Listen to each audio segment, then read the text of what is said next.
Bewitched remains one of television's most charming classic sitcoms, remembered for its playful magic, warm family moments, and clever blend of romance, comedy, and fantasy. Centered on a loving marriage between a mortal man and a kind-hearted witch, the series turned everyday life into something wonderfully magical, where one simple nose twitch could change everything. Today, we'll look back at the cast, their real names, ages, memorable roles, and the legacies they left behind, while also honoring the beloved actors who are no longer with us. Let's return to the Stephens home, where magical mishaps, nosy neighbors, family surprises, and timeless humor made the series one of the most enchanting and beloved shows in television history.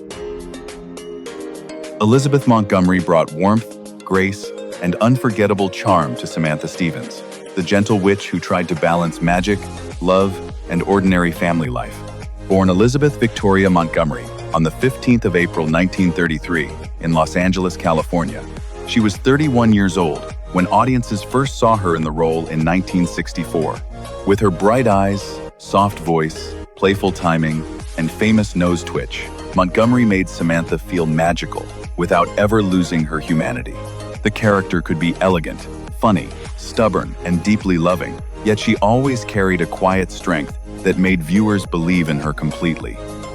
Across 8 seasons, Montgomery became the heart of the series, earning multiple Emmy and Golden Globe nominations for a performance that blended comedy with emotional sincerity. Before becoming a television icon, she had already worked in film, theater, and live television, including appearances on her father Robert Montgomery's program. After the show ended, she proved her range in more dramatic roles, such as A Case of Rape and The Legend of Lizzie Borden. Elizabeth Montgomery died in Beverly Hills, California, on the 18th of May, 1995, from colon cancer at the age of 62. Her legacy remains tied to elegance, courage, and a character whose kindness and quiet magic still feel timeless. Dick York brought nervous energy, heartfelt sincerity, and wonderful comic timing to Darrin Stephens, the ordinary husband constantly caught between everyday life and magical chaos. Born Richard Allen York on the 4th of September, 1928, in Fort Wayne, Indiana, he was 36 years old when audiences first saw him in the role in 1964. With his expressive face, quick reactions, and natural warmth, York made Darrin feel funny, frustrated, and deeply human. His character often tried to keep life normal, yet his love for Samantha always remained stronger than his fear of the impossible. Across the early seasons, York helped give the series its emotional center, turning every confused glance and comic outburst into something audiences could instantly connect with. Before becoming widely known on television, he had worked in radio, film, and stage, appearing in projects such as Inherit the Wind and They Came to Cordura. Sadly, serious back problems forced him to leave the show in 1969, changing the course of both his career and his life. Dick York died in Rockford, Michigan, on the 20th of February, 1992, from complications related to emphysema at the age of 63. His legacy remains tied to honesty, vulnerability, and a performance that made Darrin Stephens unforgettable. Dick Sargent brought calm humor, warmth, and an easygoing charm to Darrin Stephens, taking over one of television's most familiar roles during the later seasons. Born Richard Stanford Cox on the 19th of April, 1930, in Carmel by the Sea, California, he was 39 years old when audiences first saw him as Darrin in 1969. With his relaxed delivery, gentle expressions, and understated comic timing, Sargent gave the character a different but sincere energy. His Darrin still struggled with magical surprises, impossible relatives, and the chaos of married life, yet he carried those moments with a softer and more patient style. Stepping into an established role was never easy, but Sargent made the part his own and helped the series continue its familiar rhythm. Beyond this role, he worked steadily in television and film, appearing in many comedies and dramas across several decades. Later in life, he was also admired for his honesty and advocacy after publicly coming out as gay, using his voice to support LGBTQ+ visibility and acceptance. Dick Sargent died in Los Angeles, California, on the 8th of July, 1994, after a battle with prostate cancer. He was 64 years old. His legacy remains tied to courage, kindness, and a performance that carried quiet dignity through a beloved television classic. Agnes Moorehead brought elegance, power, and deliciously sharp humor to Endora, the dramatic and fiercely protective mother whose disapproval of Darrin became one of the show's most unforgettable sources of comedy.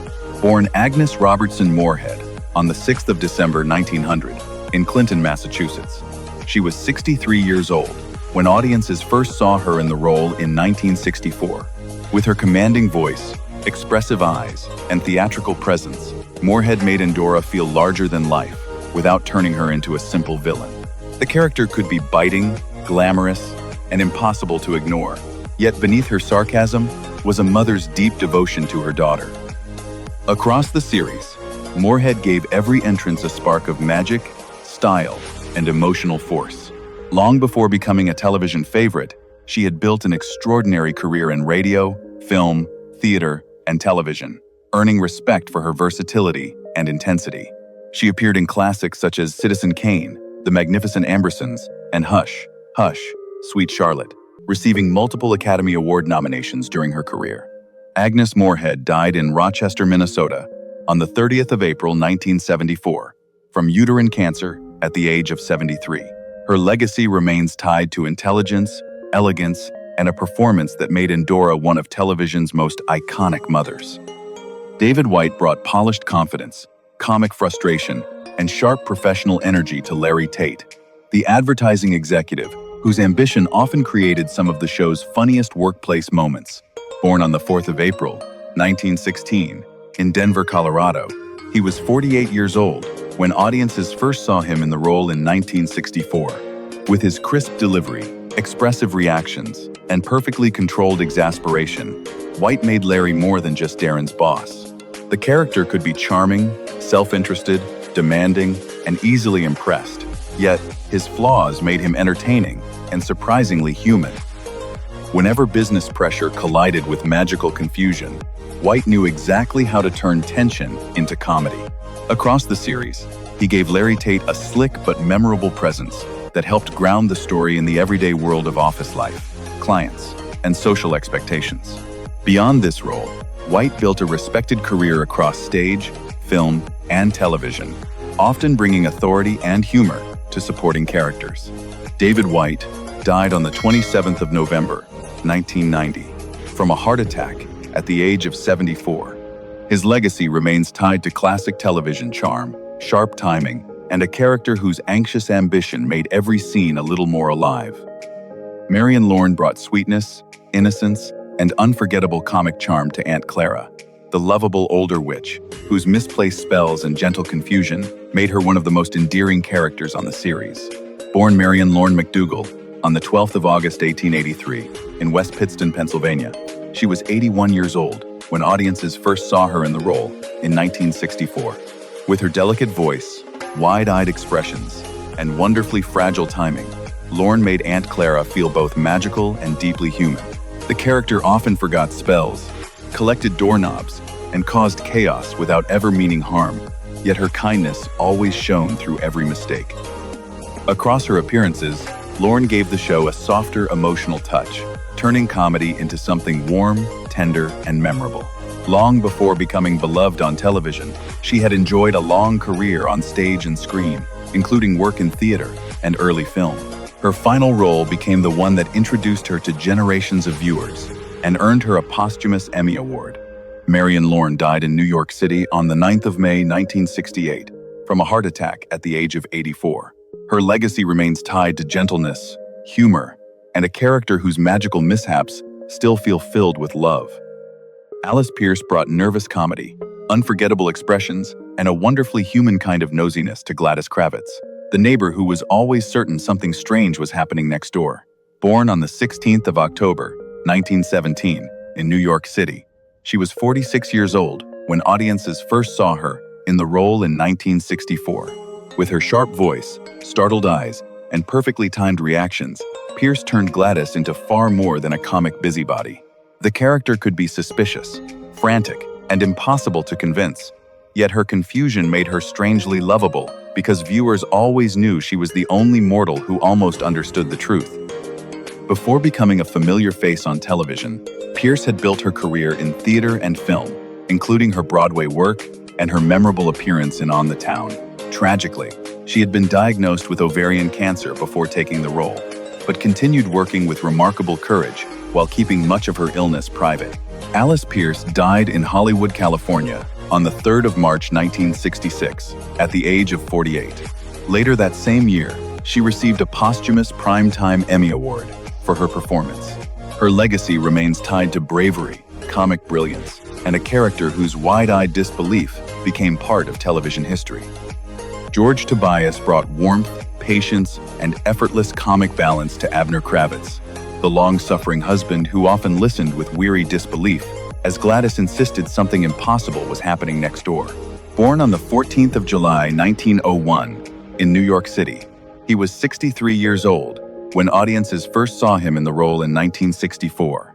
With his relaxed manner, gentle sarcasm, and wonderfully grounded reactions, Tobias made Abner the perfect contrast to his wife's frantic suspicion. The character rarely believed her wild stories, yet his calm presence helped make their scenes funny, familiar, and surprisingly affectionate. Across the series, Tobias gave Abner a quiet charm that reminded viewers how ordinary people might respond when magic was hiding just out of sight. Long before becoming a beloved television neighbor, he had built a long career in film, stage, and television, often playing dependable, supporting roles with natural humor and sincerity. George Tobias died in Los Angeles, California, on the 27th of February, 1980, from bladder cancer at the age of 78.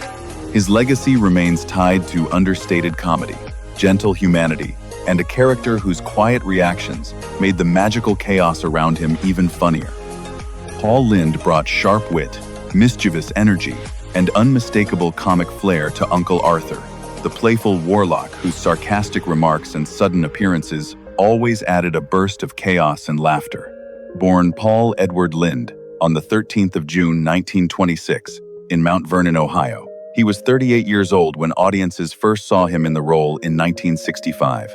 With his distinctive voice, raised eyebrows, and perfectly timed delivery, Lynde made Uncle Arthur feel unpredictable, theatrical, and impossible to forget.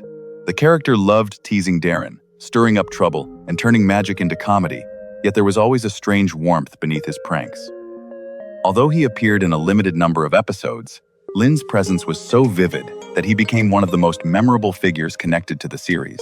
Beyond this role, he became a familiar face on television through variety shows, comedy programs, and especially his long-running appearances on Hollywood squares.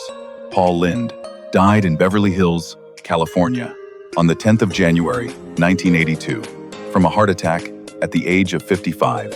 His legacy remains tied to fearless timing, biting humor, and a comic personality that could steal a scene with just one line.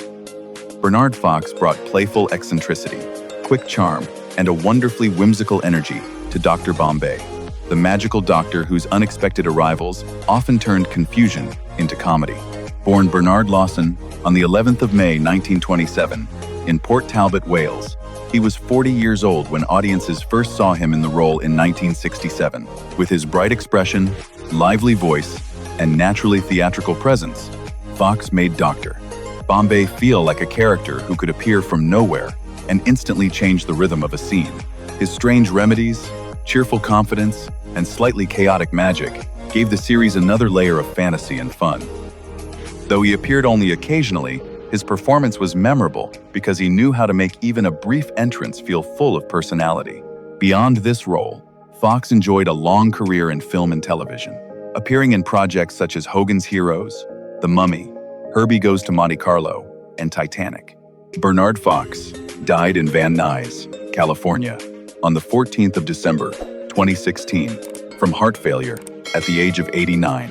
His legacy remains tied to warmth, humor, and a delightfully odd character who brought laughter whenever magic needed a little medical help. Alice Ghostly brought sweetness, nervous humor, and irresistible awkward charm to Esmeralda, the timid witch whose clumsy magic often created trouble even when her heart was in the right place. Born Alice Margaret Ghostly on the 14th of August, 1923, in Eve, Missouri, she was 46 years old when audiences first saw her in the role in 1969. With her trembling voice, gentle expressions, and beautifully uncertain timing, Ghostly made Esmeralda feel funny without ever losing her kindness. The character could be forgetful, anxious, and magically unreliable, yet her innocence made every mistake feel endearing rather than foolish.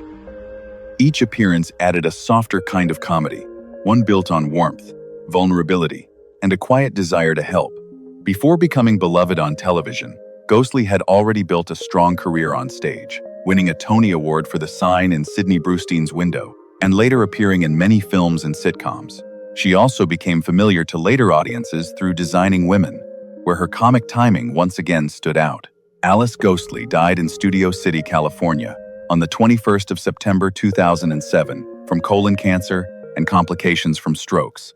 She was 84 years old. Her legacy remains tied to tenderness, wit, and a magical misfit who made imperfection feel lovable.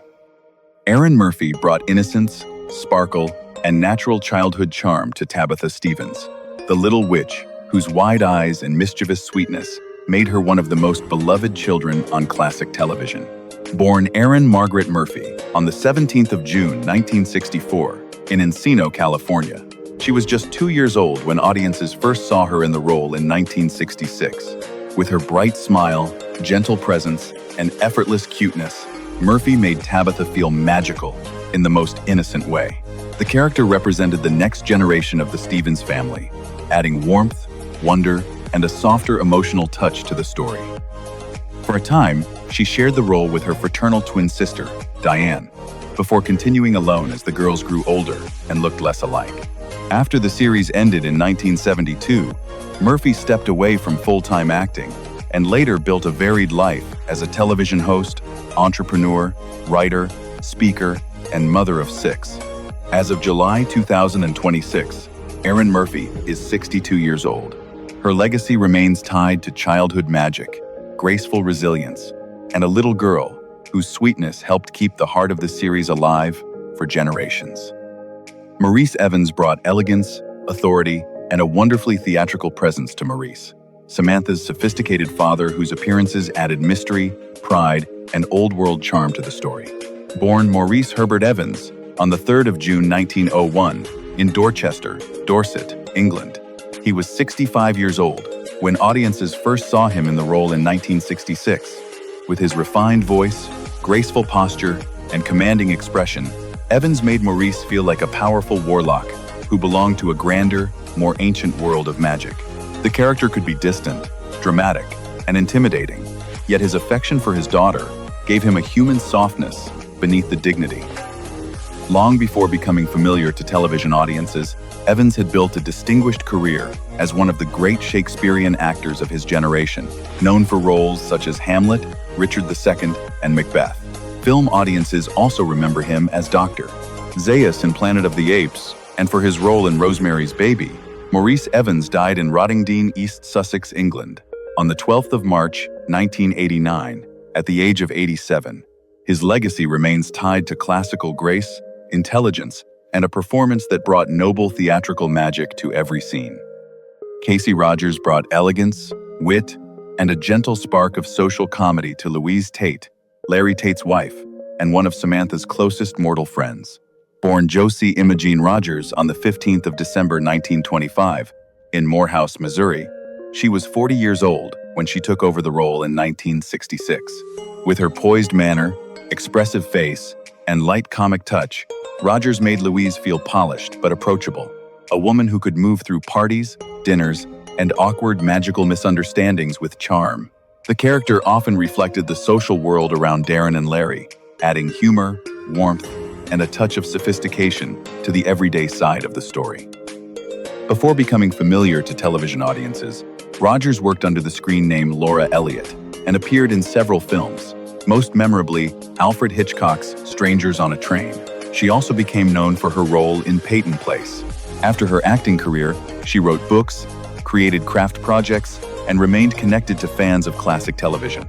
Casey Rogers died in Los Angeles, California, on the 6th of July, 2006, after years of illness related to throat cancer. She was 80 years old. Her legacy remains tied to quiet grace, classic Hollywood poise, and a supporting role that added warmth to a magical television world.